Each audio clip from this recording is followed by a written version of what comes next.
Danilo Turk, you chaired the global high-level panel on water and peace. Mustafa Cherik began his comment with water and music. Why do you think water is a significant issue for this century? First, this century already experiences the question of water scarcity. So water scarcity is a global problem, and therefore it's a problem that has to be addressed head on. It cannot be delayed, it cannot be sidelined, it has to be addressed. And therefore it's necessary that we not only recognize that there is a problem, but also try to figure out what can be done about it. And I think in addition to water scarcity, we are suffering from scarcity of imagination and scarcity of courage in addressing the question of how best to organize international cooperation for better use of water resources, for better recycling of water, and for making sure that water will be available to the entire humankind. We need much more courage and imagination to figure out what the right forms of cooperation in the future will be. It's a big challenge and not properly discussed so far, something that has to be done without too much delay. This is why I'm bringing to you, to young people of India, this question. How are you going to contribute to this global discussion? This is a discussion for everybody. Everybody has to participate, and you have every reason to participate in that as well. This is my request from you, and I would like that to be part of the material that will employ your own imagination, because we need it. Asya, to what extent do you think resources is the issue? Water or other? You said there is uncertainty, there is a fast pace of technology. You agree with him, resources also, or you think it's a question of only management? Well, resources are a problem anyway, and water, I share very much, this idea, because I myself work a lot on water. But let me just convey that in our regions, the developing regions, whether be it in Africa, in India, the emerging countries, we are not impotent in front of this uncertainty. We have two major assets that we have to build on. First of all, the youth of our populations. And the youth have great expectations, but they have as well the capacity to create, to innovate. So we have to give them the ability, and that's why I'm happy. I'm myself professor of international law, so I'm really happy to be in these premises where education is really the key. So we have really to make sure that we make them part of our world, to leave a place for them so they can create, they can innovate. And we have a great capacity to go beyond the obstacles. And we have seen it in Africa and everywhere, and here, all the creation, the startups, and the imagination. So you really have to free your creativity. The second asset is resilience.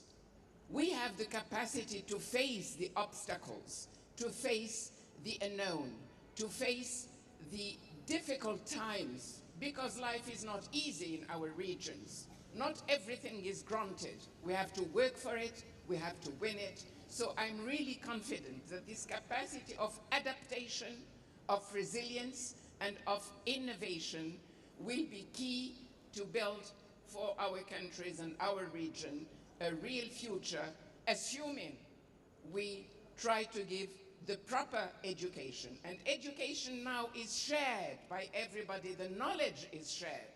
So we have to give the capacity to adapt, the capacity to use your brains, because knowledge is available, you can find it everywhere. But the capacity to use it, to use the big data, to answer and to put the correct question. That's why languages as well are extremely important. You have to learn how to ask the correct question to get the appropriate answer. And I do encourage you in the sense of innovation, creativity, to move away from all the cliché and all the negative impulses that are sometimes used to characterize the emerging countries and our third world and part of the world. John, Lord Allardyce, this capacity to innovate, to create new, have new approaches, normally we associate with technological developments, economic development. But you rightly said that one of the challenges is to innovate new ways of dealing with each other as countries, as societies, and whether we can have these principles. How confident you feel in the human capacity to innovate, to apply it, not just to technology, but to develop a new way of societal relations and international relations? I'm confident that we have the capacity, but I'm not certain whether we will use it wisely. I am much more fearful, I think, than the Grand Mufti, that we will behave in a foolish way and we will get ourselves in a lot of trouble. But I hope that we will be able, as we have in the past, to find our way through this. Now, what are some of the elements of this? Well, first of all, in a university, we think and focus a great deal on the intellect and on rationality. And that's very important. There's no doubt about it. And sometimes people say, well, we're really just like very complex computers. But we're not. Because the way we think is affected by how we feel. If you're feeling upset or anxious or angry, you don't think in the same way as if you're feeling calm and confident. Computers aren't like that. They operate in the same way no matter whether things are bright or gloomy. Sometimes people think that's a disadvantage to us, that we have these feelings that affect how we think. I don't believe that's true. I believe that actually our feelings are a great evolutionary strength because they have made it possible for us to adapt to different circumstances. So I have a certain degree of optimism that we will find our way through these problems if we value them. However, we're going to have to change the way we think, not just to appreciate the emotion, but to appreciate complexity. Sometimes people say to me, John, tell me the reason why there's violence, or the reason why there's trouble, or the reason why there are problems of employment. And I say to them, there isn't a reason. There are many reasons that interact with each other. It's what we call complexity. This new science of complexity has the possibility of taking us beyond the old ways of thinking. You say, that's very exciting. You're right. But you know, the percentage of people that come to university, that understand diversity, that want new ideas and new knowledge and new ways of doing things, that's only some percentage of the population. Many people are frightened by diversity, troubled by change, uncertain about wanting difference and moving forward. So as we move into this new world, this new way of thinking, this new way of dealing with things, there will be many people who will not welcome it, and there will probably be much struggle about it.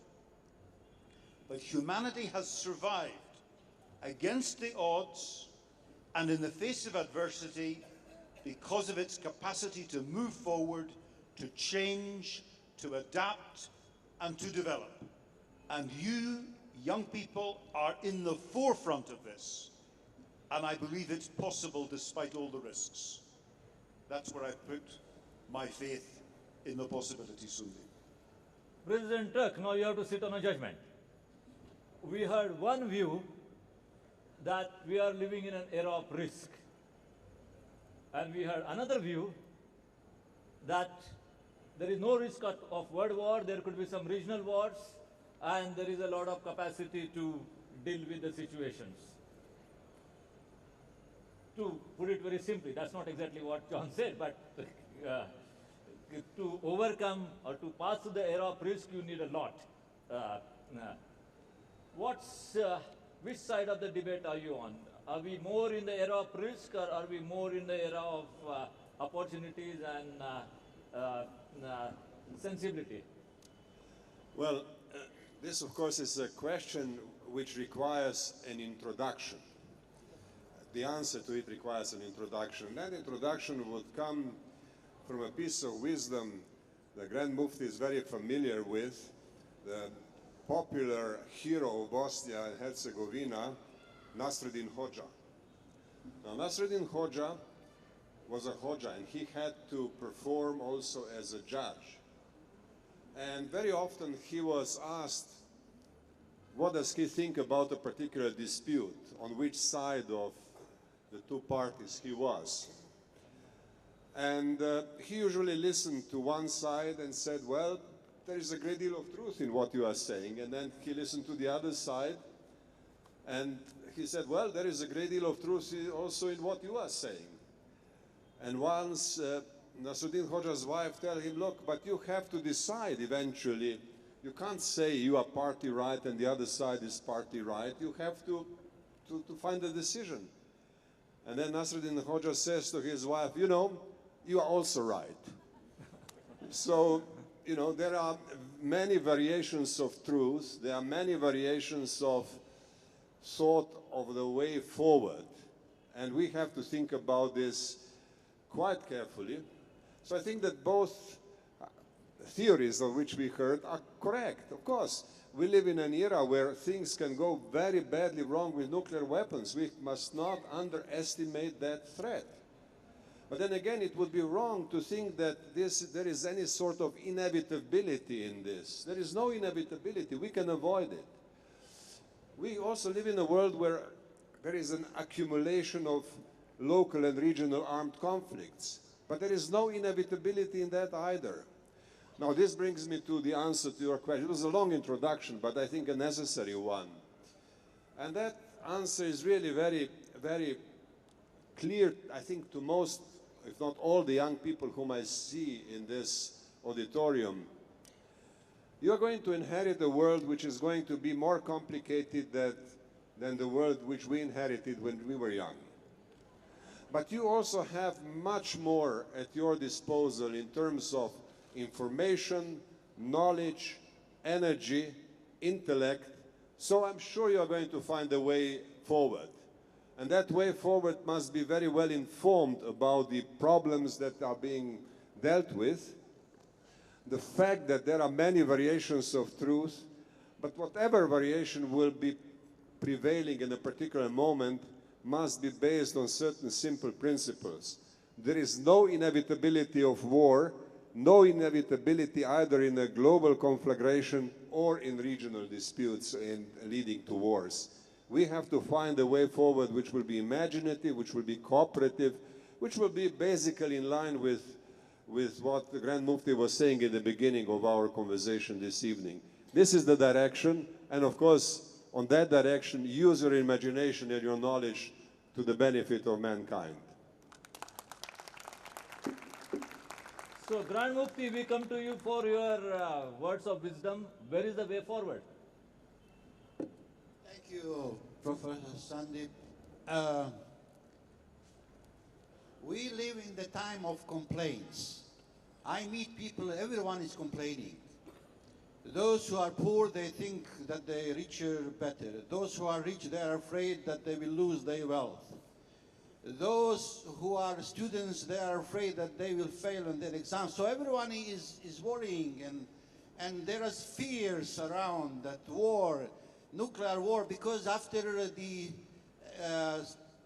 possible next epochal war, like First World War, Second World War, we would not talk about wars anymore because nobody will be there to talk about it. Because the next global war will be end of the humanity on this planet. So I think we are aware of that. But I am always reminded of the Martin Luther King, you know. He has complained. He had complaints, right? But he did not complain. This is why I'm advising my Muslim brothers always, because they are complaining all around the world. And I am telling them, imagine if Martin Luther King said once, I have a complaint. Would anyone listen to him? No. Right. What he said, I have a dream. I want you, each and every one of you, to have a dream.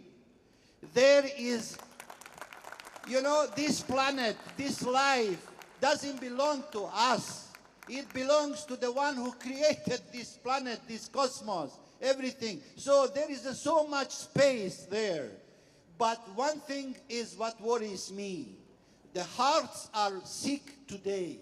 We have to take the care of our hearts and to keep it healthy. Mind is okay, don't worry about the mind. But the heart is the place where you love or hate. Please choose love instead of hate. That is the future. And please don't complain, just dream. Life is good and God is good and this air is good. You know, you see, what we need food, right?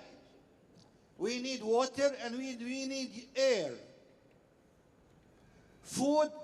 There is a shortage of food. There are people who are dying under eating, and there are people who are dying overeating.